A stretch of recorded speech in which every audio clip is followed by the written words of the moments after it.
Hola, bienvenidos. En esta clase vamos a ver generalidades de la resonancia magnética. Como todo equipo de diagnóstico tiene su historia, la resonancia en el año de 1938 se va a describir como medida en rayos moleculares, ¿no? En 1946 se refinan ya las técnicas usando líquidos y también estructuras sólidas. En el año 1973 se desarrolló la técnica para generar las primeras imágenes. Se modificó el modelo del uso de los gradientes y permitía acelerar el tiempo de captura de las imágenes, ¿no? Al inicio, los primeros o principales inventores del equipo fueron los físicos, posteriormente fueron acoplándose un grupo de médicos para su aplicación en la rama de medicina. La resonancia magnética es una técnica por imágenes basada en la capacidad que tienen algunos elementos del organismo de cambiar de dirección. ¿Qué elementos del organismo nos estamos refiriendo? A los núcleos de los átomos de hidrógeno en la molécula de agua. Y agua tenemos en la mayoría de todas las vísceras de nuestro cuerpo. Entonces, estos núcleos van a cambiar de dirección cuando están sometidos a un campo magnético, es decir, cuando se le introduce a la resonancia magnética, ¿no? Entonces, emiten unas señales que son recogidas y procesadas en una computadora y van a elaborar una imagen muy precisa sobre la región que está estudiándose. Ahí tenemos nosotros el área de resonancia magnética, tenemos el resonador, ya es un resonador abierto como ustedes ven aquí. Recuerden que también tenemos resonadores cerrados. Aquí está la cama donde acostamos al paciente. Por lo general, la mayoría de los estudios son el decúbito dorsal, ¿ya? Y esta es la parte interna donde está el magneto o el imán gigante creador del campo magnético, ¿no? Se abrevia resonancia magnética como IRM, ¿ya? Inicialmente se lo abreviaba como RMN, ¿no? ¿Qué significaba o significa resonancia magnética nuclear? La palabra nuclear era porque se obtenían las señales que provenían del núcleo del átomo de hidrógeno, pero como suena o está relacionado más que todo a la parte bélica, se la omitió. Entonces ya no se incluye en la abreviatura o en el nombre de la resonancia magnética la palabra nuclear. Actualmente se lo abrevia como IRM, que es imagen de resonancia magnética, o MRI en inglés. Tenemos los componentes del resonador magnético. Es el imán creador del campo magnético, un imán gigante, un magneto, una antena emisora y receptora de frecuencia, una computadora para analizar las ondas y representar la imagen y sistemas refrigerantes. Para realizar una resonancia magnética de cualquier región del cuerpo, vamos a utilizar las llamadas bobinas o antenas, que la tenemos aquí como componente, las antenas, ¿ya? Que son aparatos, herramientas que se colocan sobre o alrededor de la región a explorar, que van a dirigir los pulsos de radiofrecuencia hacia el área del organismo que se está examinando por medio de este aparato. Y posteriormente los transmite igualmente hacia el ordenador del resonador, ¿no? Existen diferentes formas, como ustedes ven, de bobinas o antenas. Depende del uso, ¿no? Aquí nosotros tenemos una bobina o antena para una resonancia, una IRM de cerebro. De pronto acá tengo de codo, de muñeca, ¿ya? De acá de rodilla, de cadera, de hombro, de columna, etcétera, ¿no? Entonces, existen diferentes bobinas, ¿no? Para la aplicación en diferentes regiones del cuerpo humano, ¿no? Según el examen que se vaya a realizar. Aquí tenemos nosotros las diferentes compañías o empresas que proveen o están a cargo de la distribución de los equipos de resonancia magnética. Y lo más importante es ver los Teslas, ¿no? Mientras más Tesla tenga el equipo, mejor será la resolución de la imagen, menor será el tiempo del examen en cuanto a duración. Ahí tenemos nosotros un esquema. Tengo acá el magneto. Está una imagen en forma de túnel. a través de las bobinas se conecta igualmente hacia el ordenador y aquí lo va a transformar en imagen, ¿no? Desde el punto de vista muy general, ¿no? Entonces vamos a observar un video, ¿ya?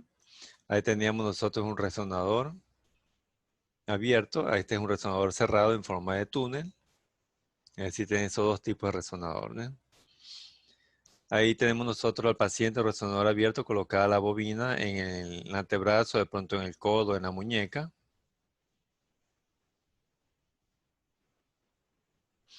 Bueno, ahí están los investigadores.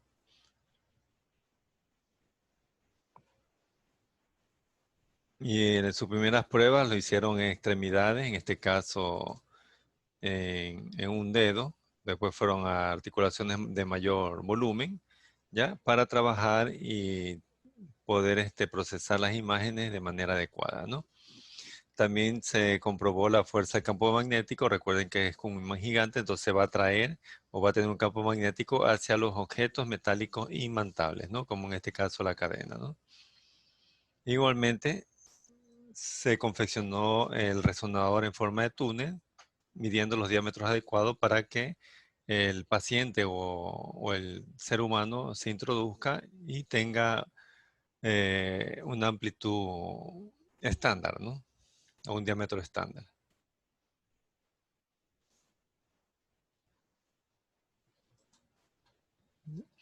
Para realizarse este examen, el paciente no necesita ninguna preparación especial, no necesita estar en ayunas, salvo de pronto si queremos hacer una resonancia de columna, por delante tenemos nosotros la cavidad abdominal y si el paciente se alimenta o come o ingiere alimentos, entonces va a aumentar el peritaltismo intestinal, lo que va a provocar ruido, digamos en este término, o artefactos en este examen.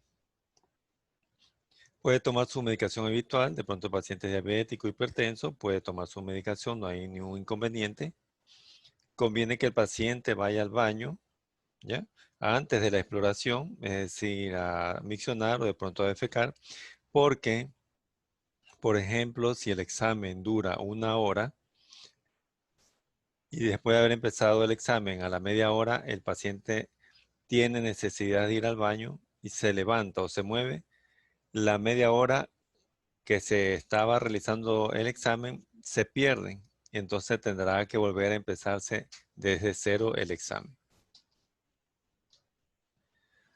Si el paciente tiene estado de ansiedad, es decir, si sufre de claustrofobia, no puede realizarse este examen de resonancia magnética despierto. Tienen que sedar al paciente porque un pequeño movimiento va a interferir y va a provocar artefactos y una mala calidad de imagen.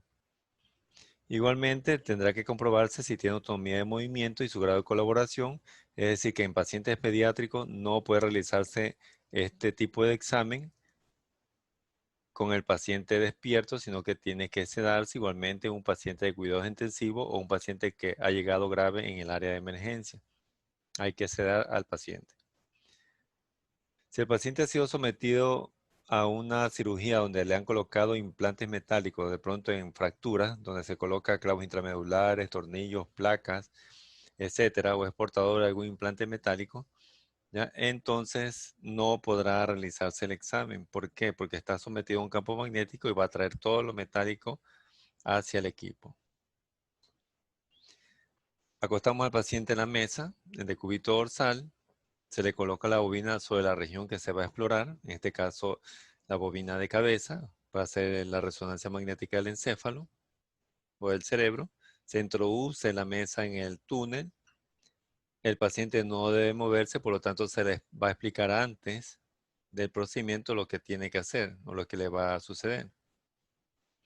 ¿Cuánto dura el examen? Desde 45 minutos, 1 hora, hora y media, 2 horas, 2 horas y media, depende del tipo de resonancia magnética que ustedes le soliciten de acuerdo a la patología que tenga el paciente en ese momento. Ahí vemos otro video donde observamos un paciente que se va a introducir o va a ser introducido en un resonador en forma de túnel.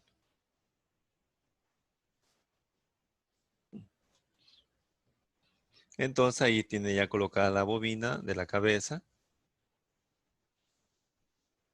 Entonces ahí aparece el campo magnético que ejerce su acción sobre los núcleos de los átomos de hidrógeno que en una forma de reposo están en diferentes direcciones, pero cuando comienza la acción del campo magnético, es decir, cuando se magnetizan, entonces se alinean en la dirección del campo magnético, ¿no?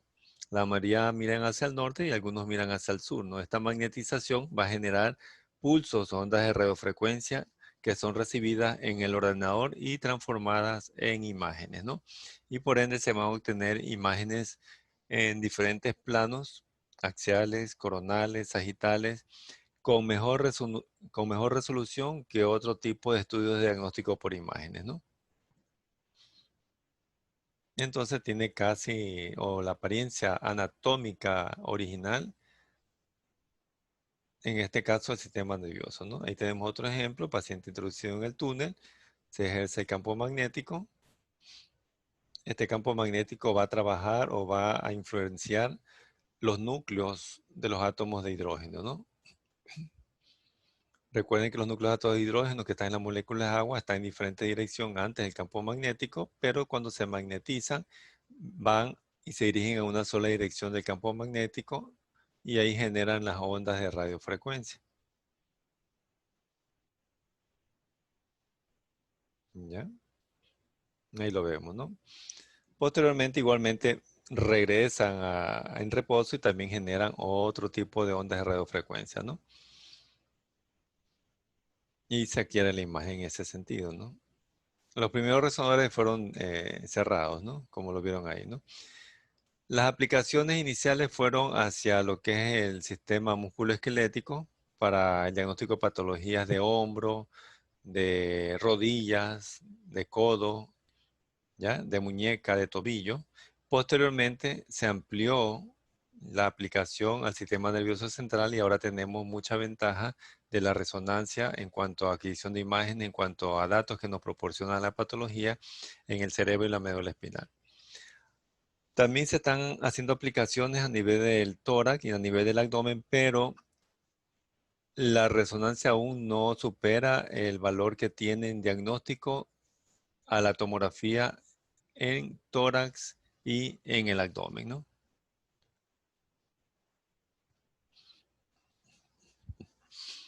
Ahí vamos a observar un resonador magnético abierto.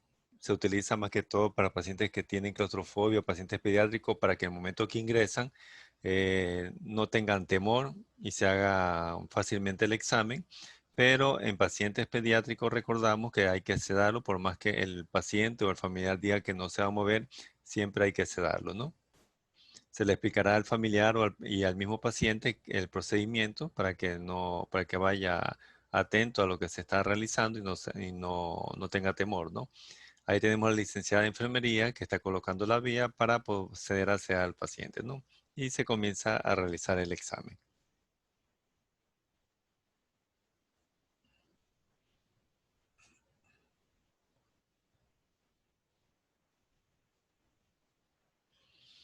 Los resonadores cerrados son mejores en cuanto a resolución de imágenes en relación a los abiertos, pero actualmente casi no hay mucha diferencia, ¿no? Los abiertos se utilizan más en pacientes pediátricos, en pacientes que tienen claustrofobia, ¿no? Vamos a hacer una comparación de la imagen obtenida en una resonancia con la imagen de una tomografía, ¿no? Ahí tenemos nosotros una tomografía del cerebro con medio de contraste. Observamos la estructura del polígono de Willis, la imagen aquí redondeada, hiperdensa, que capta el medio de contraste, y aquí se va a sospechar o el diagnóstico es un aneurisma cerebral.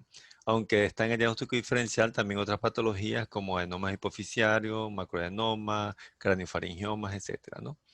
Si vemos la resonancia magnética, observamos que la imagen se define mejor que la tomografía, la imagen patológica, ¿no? Incluso el parénquima cerebral, que no es tan valorable a nivel de la base por la interposición de artefactos provocada por las estructuras de los huesos de la base del cráneo, en resonancia no se pierde esta condición, ¿no? Se observa muy bien la parte anatómica, ¿ya? Del parénquima cerebral. Ahí tenemos nosotros dos tomografías dos patologías. Observamos en esta tomografía el cerebro con medio de contraste, una imagen hiperdensa que realza en forma de ovillo, ¿ya? Entonces, aquí tenemos nosotros como impresión diagnóstica una malformación vascular. Esto corresponde a la resonancia de la malformación vascular con imágenes en forma de ovillo serpiginosa, ya de color negro, ¿no? Y acá en esta otra tomografía, aparte de observar la dilatación de los ventrículos laterales, vemos una alteración de la continuidad por ausencia del bulbo cerebeloso, ¿ya? Que comunica el cuarto ventrículo con la cisterna magna, ¿no? Entonces estamos tratando o estamos viendo un complejo de Dandy-Walker. Por resonancia, nosotros lo vemos muy claramente, tanto el parénquima cerebeloso, ¿ya? Como la comunicación entre el cuarto ventrículo y la cisterna magna. También es muy útil para el diagnóstico de patologías a nivel de discos intervertebrales, médula espinal, sacos durales, ¿ya? En relación a la rayos X, que de pronto solo informa la parte ósea, o en relación a una tomografía, ¿no?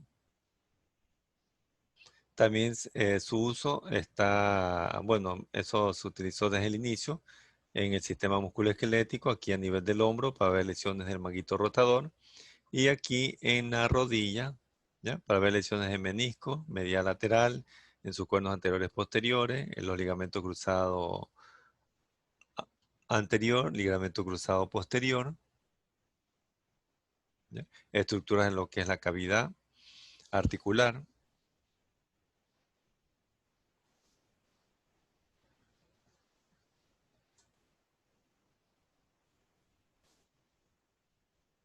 ¿Cuáles serían las ventajas de la resonancia magnética? No es invasiva para el paciente, no duele, no causa molestia, no hay necesidad de punciones, no hay radiación ionizante para tener efectos secundarios adversos, producen imágenes en planos múltiples con mejor resolución.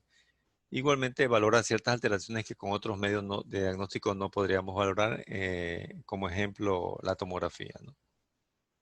Ahí tenemos nosotros el resonador cerrado en forma de túnel. Observen ustedes la entrada, su prolongación hacia la parte posterior, la salida o el fondo. Y esta es la parte interna, no tiene un diámetro no tan amplio, se acopla al diámetro del paciente, ¿ya? Y por ende va a producir un poquito de claustrofobia porque igualmente tiene una profundidad muy extensa, ¿no? ¿Cuáles serían las desventajas? Si el paciente porta material metálico imantable, no puede realizarse el examen, ¿ya? Cuerpos metálicos en los ojos, de pronto esquila, o implantes metálicos en los oídos, se me ocurre los implantes cocleares. En los 3 primeros meses del embarazo, aunque no se han demostrado ya otras alteraciones a nivel del embrión o del feto, cuesta 2 o 3 veces más que la tomografía, depende de la región que se va a explorar. Dura más, si mientras una tomografía de cerebro actualmente la multicorte está durando unos 3 a 5 minutos de adquisición de la imagen, en una resonancia demora 45 minutos, una hora, depende del tipo de resonancia que ustedes le soliciten, ¿no? La claustrofobia también es un impedimento. El ruido que produce, pues, es un ruido aturdidor al paciente, por lo tanto, al paciente se le coloca unos audífonos con un fondo musical para que amortigüe el ruido que perturba al paciente, ¿no? Bueno, actualmente dice que la contraindicación absoluta son los pacientes portadores de marcapasos cardíacos. En este video nosotros vamos a observar y a escuchar la fuerza del campo magnético, ¿ya? Para que tengamos conciencia de no enviar pacientes que tengan material metálico quirúrgico en su cuerpo a hacerse un examen de resonancia magnética, ¿no? Entonces aquí van a ver algunas pruebas acerca del campo magnético, ¿no? Escuchen el sonido, ya eso nos da la impresión de que tengo un campo magnético que atrae este metal, ¿no? Incluso aquí en esta grapadora, ¿ya? Acá se está haciendo otra prueba con el arnés. En este extremo tenemos nosotros el manómetro que va a medir la presión del campo magnético. Y en el otro extremo tenemos nosotros, como ustedes ven, una llave metálica que se suspende ya, en medio o en la entrada del túnel. Entonces ahí estamos observando la fuerza de atracción del campo magnético, ¿no? Por ende, no deben enviar pacientes al área de resonancia con material metálico, ¿no?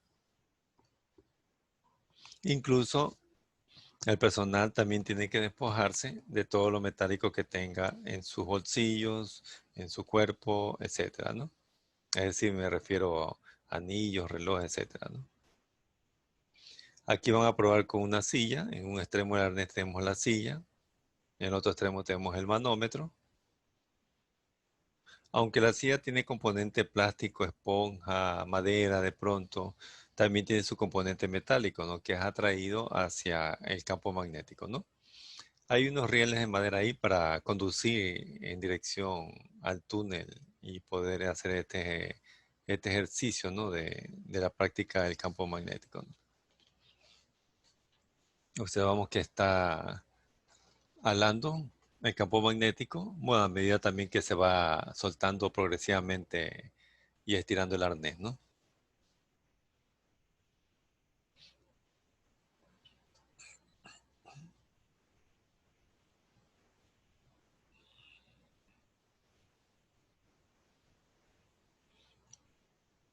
Ahí vemos cómo está aumentando la presión, ¿no? Aumentando la presión a la fuerza del campo magnético, ¿no? A medida que se va alando, ¿no? Imagínense si no tuviésemos el arnés, ¿no? Colocado en el extremo o en el objeto cuerpo metálico, ¿no? Se dispara inmediatamente hacia la pared o hacia el túnel del equipo, ¿no? Del resonador.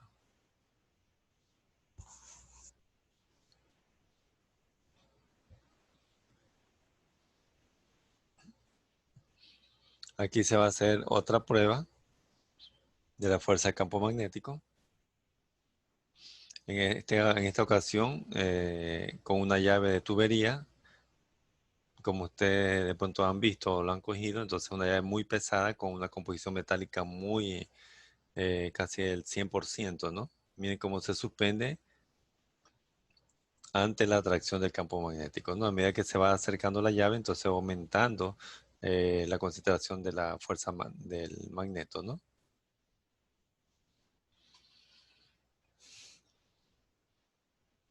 Ujú.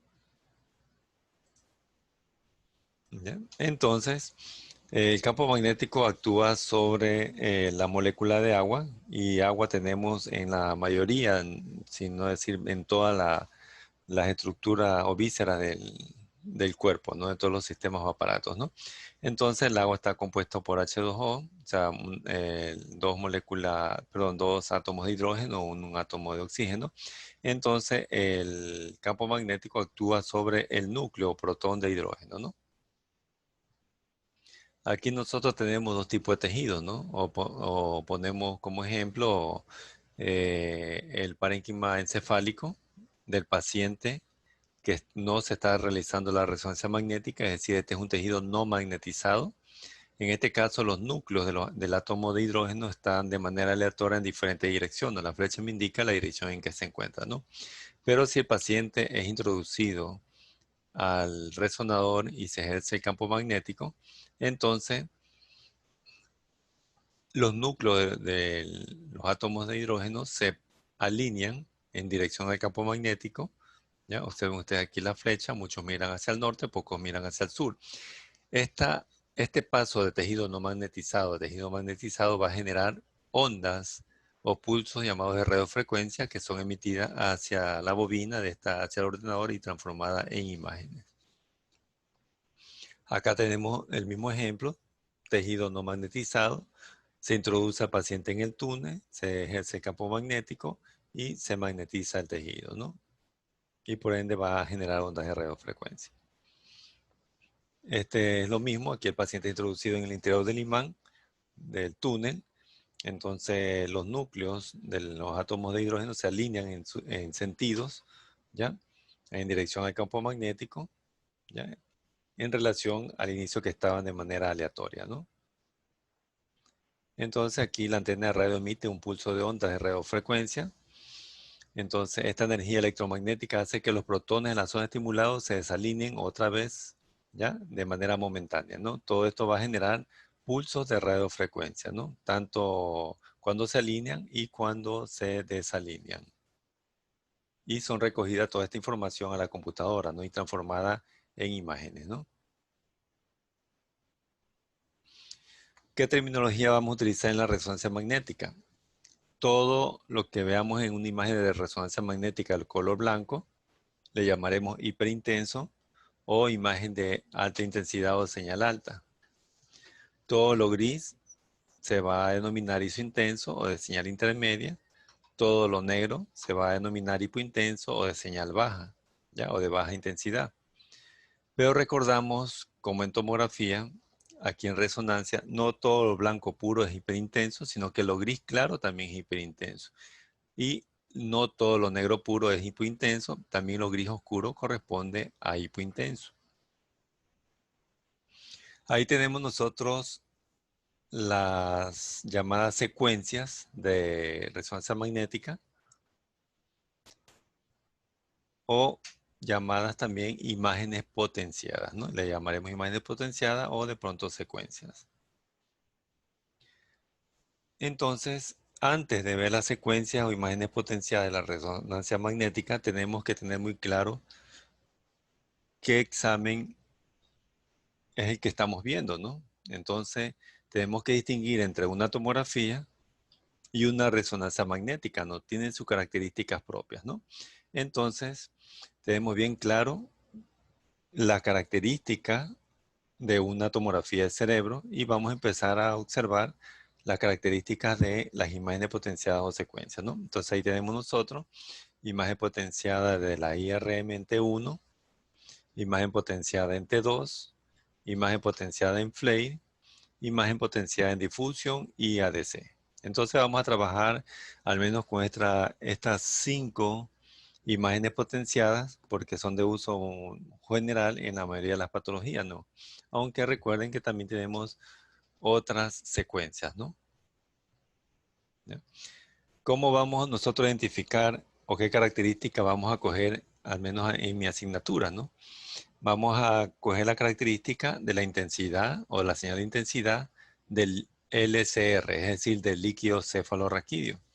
Y decimos que la imagen potenciada o secuencia T1 se caracteriza porque el LCR es hipointenso. En T2 porque el LCR es hiperintenso. Entonces, esas son las secuencias básicas o generales que se utilizan.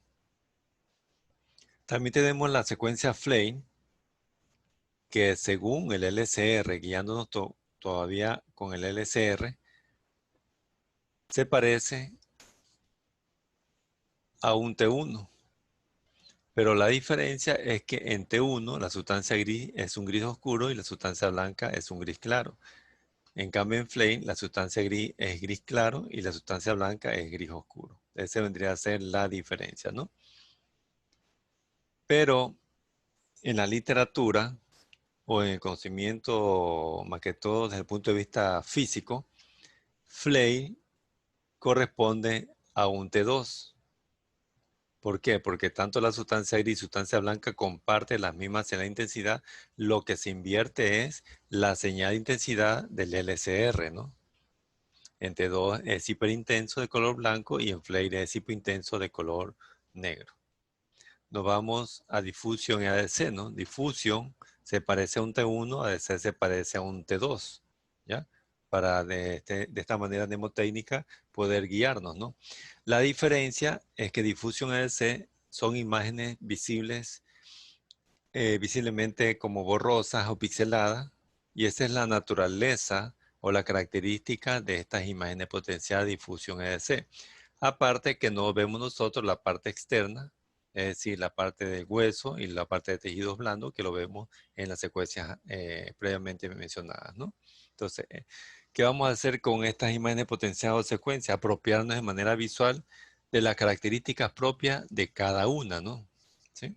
Entonces, este es T1, este será T2, este es flame, este es diffusion y ADC. ¿Cómo se comportan las estructuras, tanto anatómicas normales como patológicas, en las diferentes secuencias? Bueno, tienen comportamientos totalmente diferentes en cuanto a la señal de intensidad que presentan cada una de ellas. Tomamos como ejemplo el agua, ¿no? En T1 se va a ver hipointenso, es decir, de color negro. En T2 se va a ver hiperintenso, es decir, de color blanco. Y en Frey se va a ver hipointenso, ¿no? Ahí tenemos nosotros un ejemplo de una tomografía de cerebro en la que se observa una imagen ovoide, hipodensa, de bordes regulares bien definidos, que está localizada esta imagen en la fosa media del lado izquierdo. Entonces, según las características mencionadas en esta tomografía, decimos que se trata de un quiste aracnoideo, correcto, un quiste aracnoideo, ¿no? Entonces el diagnóstico lo damos en una sola imagen. A diferencia de la resonancia, que si tenemos la misma imagen, bueno, esta está en la fosa posterior de la base del cráneo hacia el lado izquierdo, pero es la misma imagen, ¿no? Ovoide, de bordes regulares, bien definido, pero es hipointensa e hiperintensa. Es decir, tenemos dos datos, ¿ya? Sumados en dos secuencias, ¿no? Entonces el diagnóstico en resonancia magnética se le da por la suma de las características en una secuencia, en la segunda secuencia o a veces en la tercera o cuarta secuencia o imágenes potenciadas de la resonancia magnética, mientras que en tomografía se la da en una sola imagen, ¿no? Entonces, en la IRM las imágenes se pueden potenciar en diferentes formas, ¿no? Regulando tres parámetros: el tiempo de eco, el tiempo de relajación y el tiempo de inversión. Entonces vamos a obtener las imágenes potenciadas mencionadas: T1, T2, flare, diffusion y ADC. Vamos a ver la característica de cada una de estas imágenes potenciadas o secuencias. T1 es una secuencia que sirve para evaluar la parte anatómica. Es decir, me va a demostrar más la anatomía que la patología, ¿no? Es poco sensible a los cambios patológicos. ¿Qué observamos en T1 hiperintenso, es decir, de color blanco? Ahí tenemos nosotros una barra vertical de una escala de grises, donde la sustancia gris, al menos en T1 y en T2, siempre va a ser neutra, es decir, un gris neutro, es lo isointenso, y de aquí hacia arriba es hiperintenso. Entonces, ¿qué es lo que vamos a ver hiperintenso o de color blanco en T1? La grasa, el hueso medular, la sustancia blanca. En patología hemorragia subaguda, el contraste magnético paramagnético. ¿Qué es lo que vamos a ver gris o isointenso en T1? Viene a corresponder a la sustancia gris. Y también aquellas lesiones con agua que tengan un líquido denso, con detritus, en este caso, como un acceso, ¿no? Entonces también se lo va a ver isointenso. ¿Qué es lo que se observamos hipointenso en T1 o de color negro, ¿no? El aire, hueso cortical, ligamentos, agua y el músculo, ¿no? El agua libre, ¿no? Entonces, en este caso, aquella patología que contengan líquido, en este caso quistes, los vasos igualmente, ¿no? Nos vamos a T2. Es muy sensible a los cambios patológicos, pero no anatómicos, ¿no? ¿Por qué es sensible a los cambios patológicos? Porque la mayoría de los cambios patológicos son inflamatorios o tumorales y valoran la presencia de edema. Entonces, en el edema hay líquido. Entonces, el líquido se va a ver hiperintenso en T2 y eso va a realzar y va a destacar y va a llamar la atención en T2, ¿no? Lo mismo, tenemos aquí la columna vertical de la escala de grises, que eso lo ve hiperintenso en T2 a partir de la sustancia gris hacia arriba, ¿no? En T2 vemos el agua, la grasa, el hueso medular, ¿ya? El líquido cefalorraquídeo, que es líquido, y el quiste que tiene líquido, ¿no? ¿Qué es lo que observamos gris? Entonces la sustancia gris, isointenso en T2, ¿no? Y también a veces cierta composición de grasa. ¿Qué observamos hipointenso de color negro? En T2, el aire, el hueso cortical, ligamento, músculo y la sustancia blanca, ¿no? Entonces, hipointenso, ¿no? Los vasos tenemos ahí, ¿no? Y en la secuencia Flame, que se utiliza para detectar acúmulos pequeños de líquido, más que todo en la sustancia blanca, ¿ya? Porque anula la señal del LCR, ¿no? Y define mejor las lesiones periventriculares, ¿no? Entonces aquí tenemos un flare, un corte de flare normal del parénquima cerebral, y acá tengo imágenes hiperintensas en la sustancia blanca alrededor de los ventrículos laterales, ¿no? Aquí en flare, ¿no? Bueno, esto es una patología, puede ser desde una leucorrhayosis o de pronto microangiopatías, ¿no? Hacia la parte periférica, ¿no? En flare, que es lo que vamos a ver nosotros, hiperintenso, ¿ya? Vendría a ser la sustancia gris. Isointenso vendría a ser, ¿ya?, la sustancia blanca. E hipointenso vendría a corresponder a todo lo que nosotros vimos hipointenso en T1, ¿no? ¿Ya? Es decir, de color negro, ¿no? El líquido. Difusión y ADC son imágenes potenciadas o secuencias ultra rápidas que se basa en el movimiento browniano, es decir, movimiento microscópico de las moléculas de agua, ¿no? Esta secuencia la vamos nosotros a utilizar en los SB isquémicos. Entonces ahí tenemos nosotros el resumen, ¿ya?, de las señales de intensidad que se presenta en las dos secuencias principales, que es T1 T2, en estructuras normales y también en algunas patologías.